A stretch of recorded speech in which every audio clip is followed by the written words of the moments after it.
Print, email, Facebook, Twitter. More. Airbnb a boat. Maritime Safety Authority considers relaxing restrictions on short-term accommodation. It could soon be easier to rent out a boat berthed in a marina as short-term accommodation under a draft exemption that could see existing regulations relaxed. Under Australian law, it is not illegal for boat owners to rent out their vessels in an Airbnb-style arrangement, but doing so automatically changes the boat's status from a recreational to a commercial vessel. The commercial classification subjects the owner to increased requirements around obtaining certificates and certifications, an obligation which is out of reach for many owners. A spokesperson from the Australian Maritime Safety Authority, AMSA, said owners who wanted to Airbnb their boat should not be subjected to all the requirements of a commercial operation.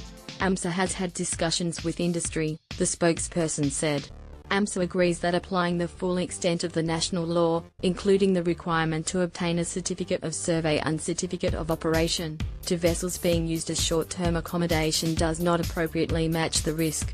But the general manager of a North Queensland marina said staying on board a boat should not be equated with staying in a house, and the proposal could leave tenants with no boating experience unsupervised. Revenue boosts for marinas. The consultation process is open until June 25, but the proposed change has been welcomed by sharing economy platform Beds on Board, which has facilitated short-term rentals for boats in international jurisdictions. Director Darren Vaux said marina precincts would receive a welcome boost if the law is changed.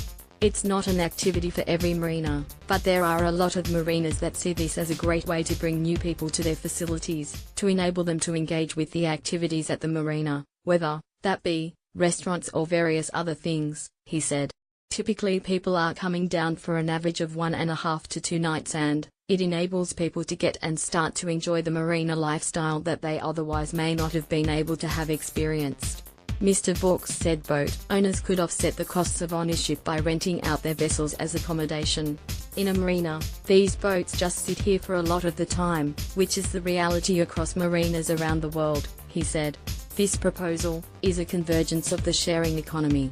The sharing economy really looks at saying, how do you make money out of private assets that may be underutilized? Kenneth Wormstier has been growing concern about the impact of sharing platforms like Airbnb on rental affordability in surrounding communities, as well as a disconnect between the landlord and the tenant ultimately subletting the property. The proposed exemption by AMSA requires the boat owner to obtain written approval from the marina authorizing the use of the vessel for short-term accommodation. But Mackay Marina manager Ben Anderson said the nature of sharing platforms meant the marina would have no power to vet individual guests.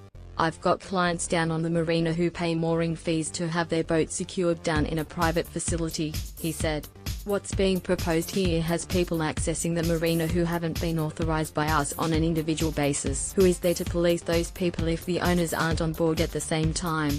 You might have people carrying on, partying, falling into the water. My fear is these people are online, they make the booking, it's not the marina's responsibility to brief them on the safety of the other person's boat. Mr. Anderson said the exemption opened a can of worms about safety and security.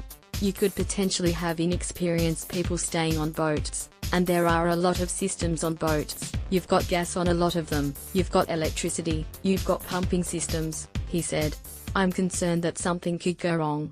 You've got a boat sitting in the water, you've got inlet hoses sitting under the water line. If someone knocks one of those off, you've got a lot of water coming in fast, and these people have no experience whatsoever in how to handle a situation like that. Unique accommodation option. Marge Sullivan and her partner Cole live aboard their 15 meters cathedral steel hull vessel Aussie Spirit and occasionally rent out their spare cabin via Airbnb when they are berthed in Mackay Marina. We have had people from the Netherlands, Germany, Switzerland, the UK, America, and Australians on board, she said. It was good to meet people from different places and they obviously enjoyed their experience of staying on board a boat. Ms. Sullivan said they were not aware of any additional obligations arising via the Airbnb placement and considered the arrangement equivalent to any other homestay. We weren't aware there was any legislation and, a lot of these things, just seem to be over-regulated, she said. We have the normal insurance, all safety equipment, life jackets, APIPs, emergency position indicating radio beacon, radios, making sure they know where the fire extinguishers, smoke alarms are, all the normal stuff you'd have set up in a house anyway. Ms. Sullivan said she would never take Airbnb guests out on the ocean and they would always access the boat via the marina boardwalk. People can do whatever they like on their boats, and if they want to have extra guests on, whether they're paying or not, there's no issues, she said. We've had relatives and friends on board and we've taken them out whale watching, we've done all that, so it's really a fairly simple thing to have somebody stay overnight, especially in the marina. Print, email, Facebook, Twitter, more.